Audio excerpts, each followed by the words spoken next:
Yes, I did the extreme program. It took me about 12 hours of grinding this game to get this program done. And I want to give you all some tips to help you through some of the more difficult moments, the most efficient way to grind this program based on how you're playing, and just give some tips on how this program goes. So hopefully you could get this done smoothly, and maybe you'll save some time from the 12 hours it took me to grind. But let's not waste any time. Let's go through this program. I will say, if you're on the fence, or you're maybe not too great at the game and worried about this grind, I'd recommend giving it a go, especially the Conquest map. You have a bunch of packs in there, and the Conquest especially is pretty doable. Also, some of the other things, like some of the moments, some of the repeatable missions and stuff are not bad, where you can make some progress bit by bit. So I wouldn't count this program entirely out, especially since there is a core Ken Griffey Jr. card, and everyone loves Ken Griffey Jr. It'd be kind of sad to miss out on a Ken Griffey Jr. So to go through the program, there are 45 total stars and moments. There are 20 in Showdown, 25 in Conquest. You do those things that get you 90 stars, then you need 10 more points, which could have been from mini-seasons, missions, or even the events. If you collect the awards, you collect them. I honestly don't think this is worth it unless you have a stupid amount of stubs, or you're already grinding the event and you were going to plan on keeping the cards anyway. But I don't think they're worth keeping because like Javi Baez is 600k, Tom Glavine's 200k. I will take those stubs all day because you might get a more valuable card like an Ellie De La Cruz eventually from that. So I wouldn't force yourself to do that unless you literally have to or you have a stupid amount of stubs. But yeah, let's go through the moments here first. Sorry, I do these entirely uncut now just for the sake of efficiency. So I'm gonna take a sip of water. But these are the moments, and I would suggest giving them all a go.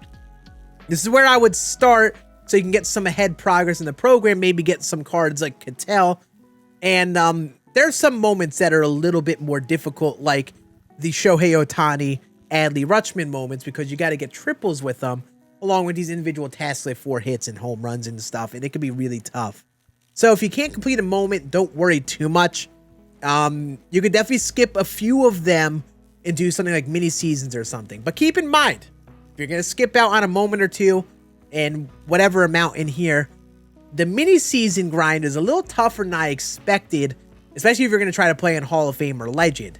But you don't have to do it on there. You can play on All-Star difficulty, but you're going to get a lot less vouchers that way. So keep that in mind. But I would start off with doing moments, see how many you can get done. But just to go through the moments and my tips for each one of them. First, you have the Mike Piazza moment. And in this one, you get 2 extra base hits and a homer. With that first at bat, if you don't get an extra base hit or even a homer, I would just restart. Because you're going to get 2 at bats. Sometimes 3 if you're lucky. And sometimes what you might need is that lucky game. Where you get that home run first at bat. Then maybe you get out that second at bat. But since the team does really well, they go to the bullpen, and then they end up putting in Aaron Loop. I think they put it in the later end of it. And that can help you a bit because you get a good matchup lefty-righty. And this being on All-Star, I think, is very doable for many players. So, yeah, I would definitely make sure you do this one. Even though Piazza kind of is weird with his swing and his slightly slower speed, definitely doable. Ken Griffey Jr. just hit a home run on Legend at Fenway. I really don't think this one is bad. I got it done first at bat. Weird flex, but okay. But if you're someone who's trying to do it, I think enough at bats will allow you to eventually hit 1 homer. Definitely look for pitches on the inner half, because you could even poke one down the little pesky pull at right field at Fenway. But yeah, I will say I could see the problem for any people being some deep fly outs to maybe center field, the right center field gap, or deep out to straightaway right like Fenway has. But you're going to definitely want to pull the ball. Unless you get a up and away fastball, you might be able to poke that over to the Green Monster. But yeah, next you got Billy Wagner's mission. This one is definitely doable for everyone, I think. So there are a couple players in this that you have to keep an eye out on. Like each team basically has one player that's like a legend who has a diamond card. Like the Nationals have Vinny Castilla, his 97 overall. Or 95, whichever one it is. The Pirates had Jason Bay. And you kind of got to keep an eye out on those guys because they're higher diamonds. So you throw a bad pitch to them, they might be able to hit it out.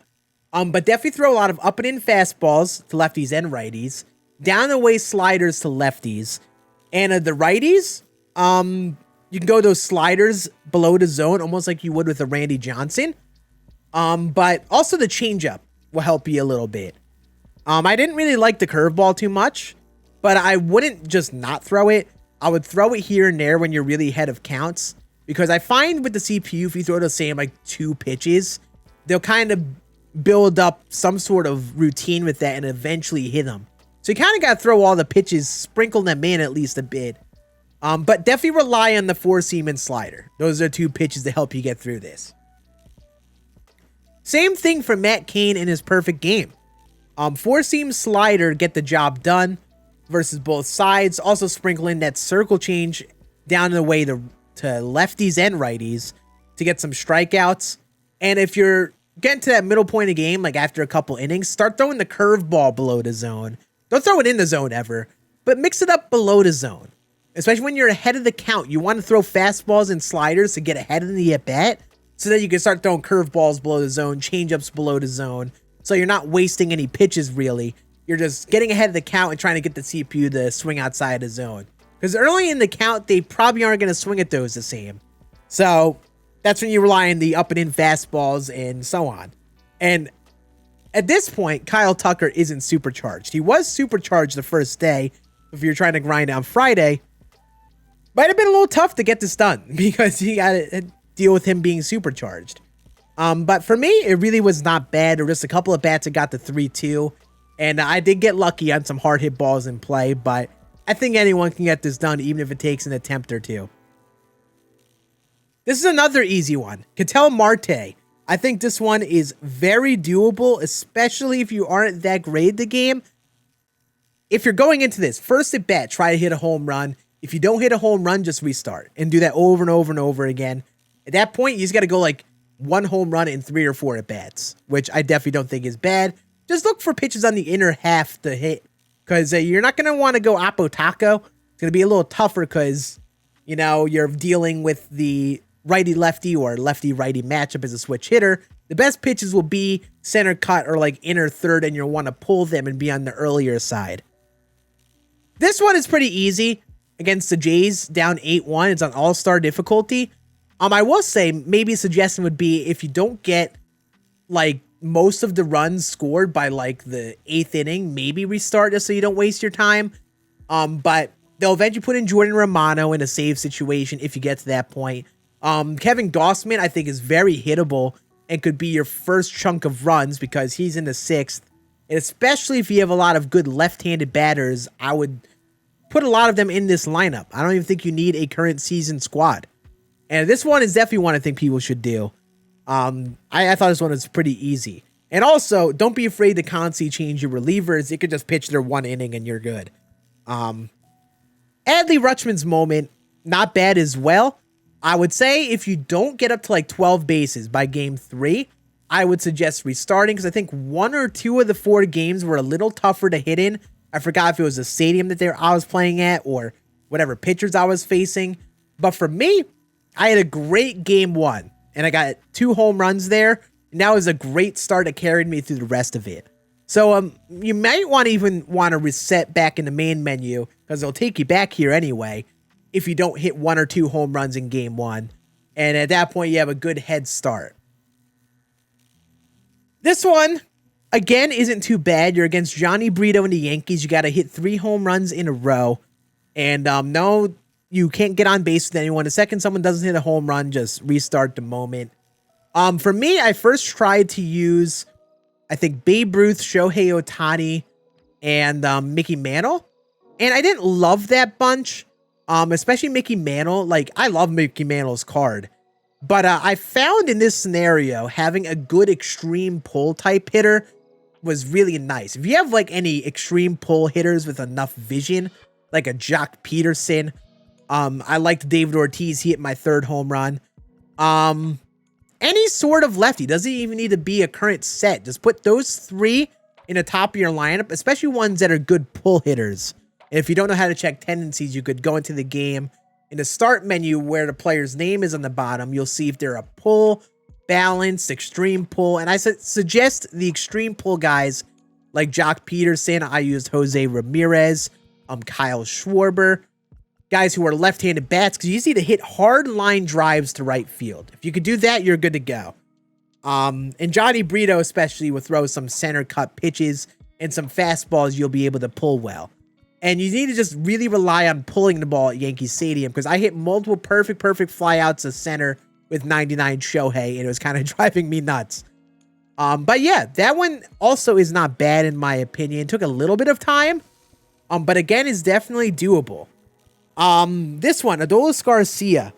At least this one is on All-Star.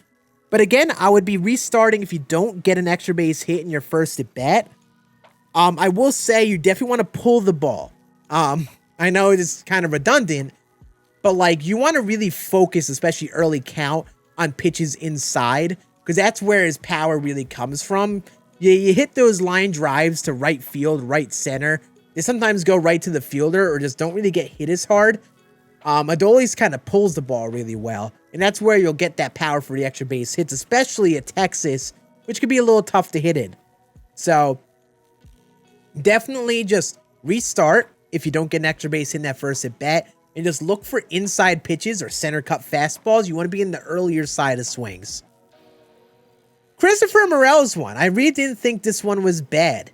It was, again, a common theme because he played in Houston and Minnesota, two stadiums where pulling the ball was definitely a lot better. But again, if you don't have any home runs in the first like 3 games, I just restart. You want to make some early progress, even though you're in Chicago, which is a little tougher to hit, because if you're chasing the 9 home runs in the latter end, adding the extra stress makes it tough. For me, I got it done with like 3 or 4 games left. I got it done really early. So I definitely suggest if you don't get any homers at first, go back and hit RB and restart the multi-game moment. Ohtani's moment and Elly De La Cruz's I'll talk about together in a sec. And then Juan Soto's I really didn't think was bad. It is legend, which is tough. But I would just suggest being really patient. I was just looking for inner half fastballs in most of the at-bats. And just trying to see a lot of pitches, because you could walk and you'll still get on base and get progress.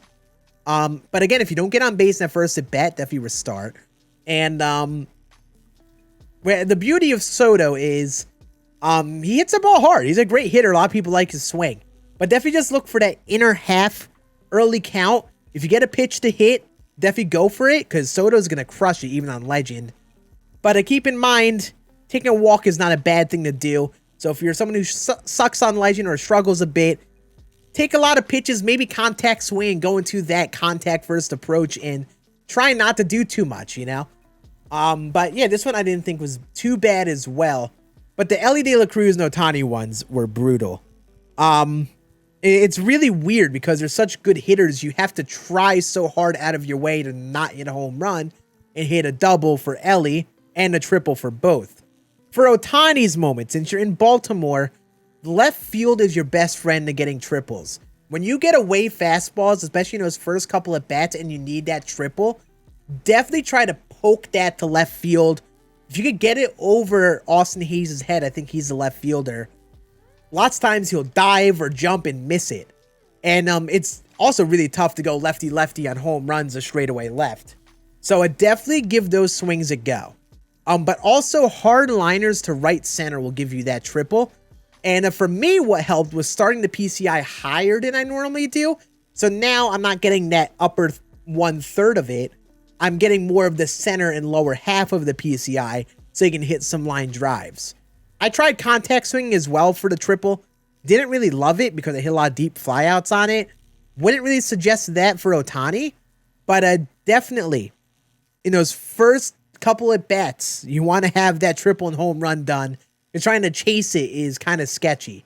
And at least with Ohtani, every time you hit it to the outfield, just always run for a triple. Because I had a couple plays where you would have thought it was an easy double, and then there was a weird throw or some weird rundown thing that happened, and I got the triple. So definitely always run the third, no matter what. For Elly, the triple's a lot tougher.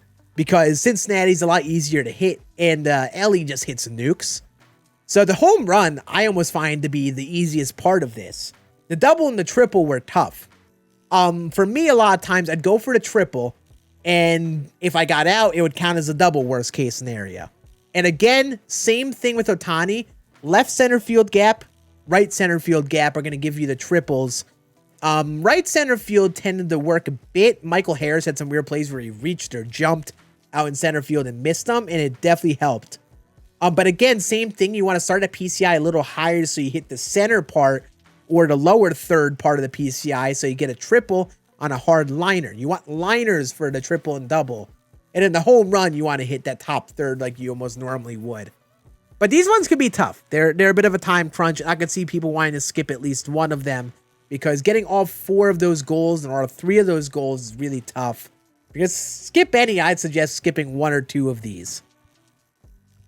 But once you do the conquest, the missions, you'll at least have Ketel Marte, and you actually might be close to Billy Wagner because you actually get 45 from the moments.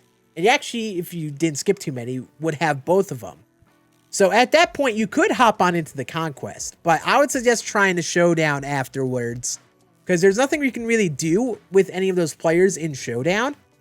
And in this showdown, I would suggest looking for hitters you're comfortable with. Like, this was not the best first round in this draft. I had 99 Adley and 99 Ellie is my 299s. Not this one, the good 99 Ellie. So if you don't get players you like, don't be afraid to just redraft the team. This was not a good draft. You know, getting 2 99 switch hitters was really nice for me. So make sure when you're picking, look for players with power, maybe some switch hitters who are good versus both sides, and some 99s that you're really comfortable with. Some of the lower overall cards did well for me were Paul Goldschmidt's live series. He was nice. Luis Roberts' live series. I did not have switch hitters. I skewed towards righties. So I was a bit more comfortable hitting righty, and a lot of the lefties are the toughest to hit, like Randy Johnson, Aroldis Chapman, and Billy Wagner could be a little tough. So I suggest going righties. I think hitting righty, especially against a lot of the pitchers you face, is not really bad. But yeah, definitely don't be afraid of that beginning to just do this draft again until you get players you're really comfortable with. Because if you don't have diamonds, especially the high diamonds that you're comfortable with, you're going to be using them the entire time, and you're going to screw yourself if you can't do anything with them. And also look for the quirks that are things like exit velocity boost while losing, or exit velocity boost in the 7th inning or later, because Showdown is technically in the bottom of the 9th inning, and you're always basically losing until you tie them. So I suggest perks like that to help you a lot more than a lot of the other gimmicky ones. I guess you could try bunting if you're not a great hitter. Perks like that might help you, but I don't really suggest bunting unless you have a stupid amount of outs to work with and you just need like 1 or 2 runs. But that's Showdown. We all know how Showdown goes. I don't think the Showdown was as bad as last year's. That one was real sweaty. It starts off on All-Star, I think, and then goes up to Hall of Fame for everyone. I think Randy's the only one you got to play on Legend with. So when you're at the back end, make sure you're not picking too many left-handed batters because of those diamonds you're going to need to use against Randy Johnson. So almost anticipate choosing players that are good against Randy, and they'll be good enough against the other guys like Nolan Ryan and Goose Gossage and stuff along the way. But yeah, if you do the Showdown in the moment, you're at 65 stars, and at that point, you have a lot of cards. You get Piazza as well, so you get 3 cards to use, and I think at this point, you would be good to hop on into Conquest. The Conquest is great to get saves. I would play those Conquest games and keep yourself in a save situation and just keep on getting saves with Billy Wagner. That's a free 5 stars there. Ketel's 50 hits is a lot. You might not get that in the Conquest. It might be a little extreme. The Piazza homers could be possible if you're playing some lower difficulty games, but again, you might not get that done. I feel like a lot of people are going to try to get the saves with Billy Wagner while doing that, and you might get the 5,000 program PXP along the way. But yeah, just use those 3 cards, And if you get Matt Cain along the way, throw him on the team and try to get some extra progress there, because those missions will help you shortcut while you're doing the Conquest. And in terms of the Conquest, all you need to focus on are these goals. So you need to complete these teams by a certain turn. So make sure you play every single game that you can in turn 1. Start off to the left and just play Hall of Fame. Hall of Fame. I think there's a legend game you got to play in here. If you lose it, it's at least the very beginning, at least. And play up into the D-backs. Make sure you do that first, because you got to get all of the NL West on turn 1. I would suggest maybe playing 1 or 2 more games back here against the Cardinals, Cubs, Reds. Get as far as you can until maybe you're not feeling legend difficulty with your team. You could slow down a little bit, because you just got to get and beat the Braves by turn 3. So you have entirety of turn 2 and turn 3 to get up here. But I really recommend, if you can, try to always stay ahead. Try to play on the highest difficulty, or play on the high difficulties if you have to, and just keep making your way forward. You have a God Squad against an MLB team. Usually Conquest games are not bad, even on Hall of Fame or Legend difficulty. You have a God Squad to use. But definitely try to keep moving forward, because for me, I went all the way through, and at the end, in this very last spot, the Rays had 44 fans. And I saved myself 1 game, because I was on turn 4 at this point. So I skipped that turn, reinforced, simulated on turn 5, and got a bunch of the 45 fans away. And then I stacked my fans here again, and then simulated again since I had more fans in them. I took a little bit of risk doing that because I might have lost, but that was more worth it to me than playing another 3-inning game, because this is like a 5 to 6 hour grind if you're going through this Conquest. So I definitely suggest try to be a little bit ahead of the pace of these goals, because you fall a little bit behind and the Rays happen to stack those fans, you might have to play another 3-inning game, and I don't think anyone wants to do that unless they literally have to. But yeah, I think the Conquest isn't bad. It's just more of a time crunch, and hopefully you get 10 stars from missions along the way from doing the Conquest. If you don't, and you skipped any moments, you're going to want to go into mini seasons. For mini seasons, this was a little weirder than I expected. Like, it was a little bit more difficult, and I messed around with it a little bit. You might want to restart it so you get some home games in the very beginning. You're the home team when your team is the right.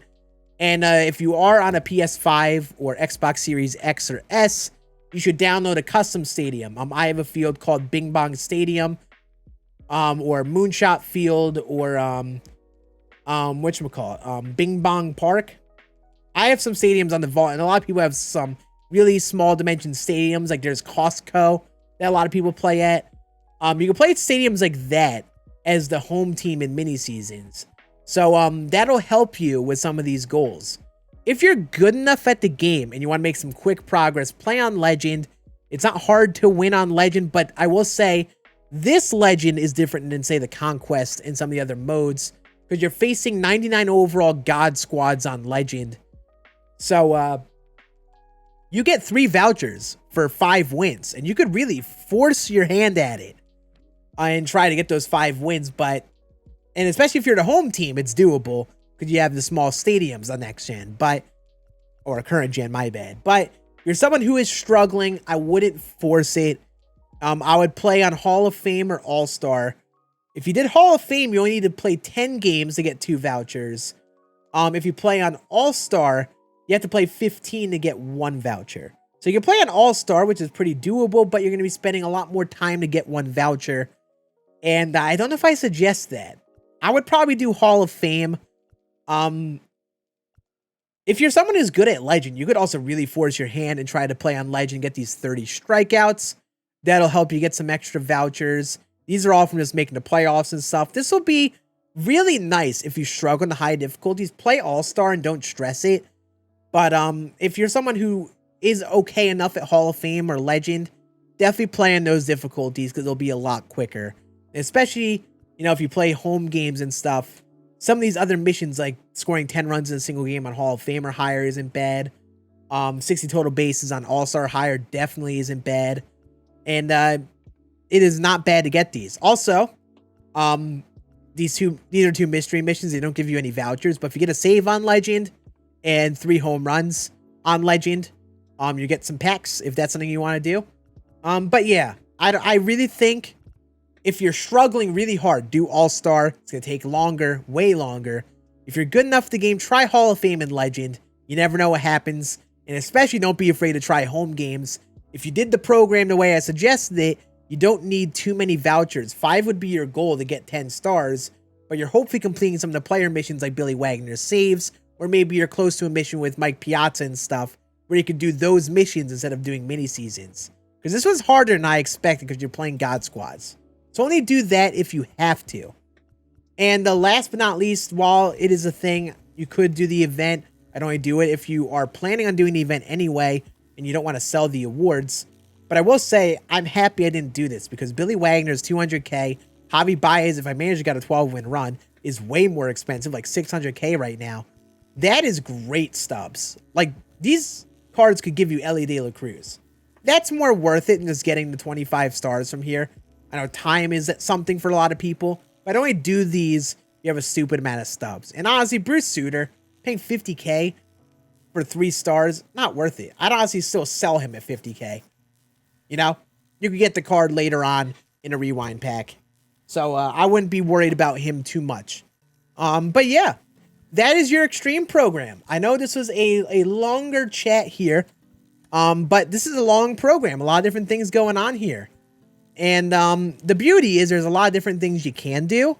Hopefully you have enough of the program players where you make good progress on missions in the Conquest, so you really don't have to do mini seasons.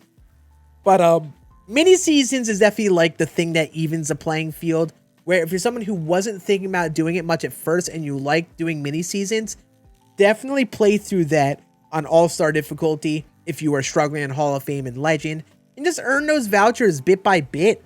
You know, doing that and getting this repeatable mission, even though 25,000 PXP is a lot and 3 stars isn't much, you could eventually get this done and eventually get core Ken Griffey Jr., which I think is a really nice card and makes that worth it for a lot of people, because a lot of people like their Griffey.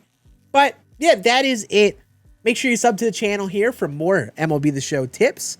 And good luck to you on the extreme grind. I hope it treats you well. Let me know in the comments any tips that you've learned along the way or how you've been enjoying the extreme program. And I will see you again on the next one.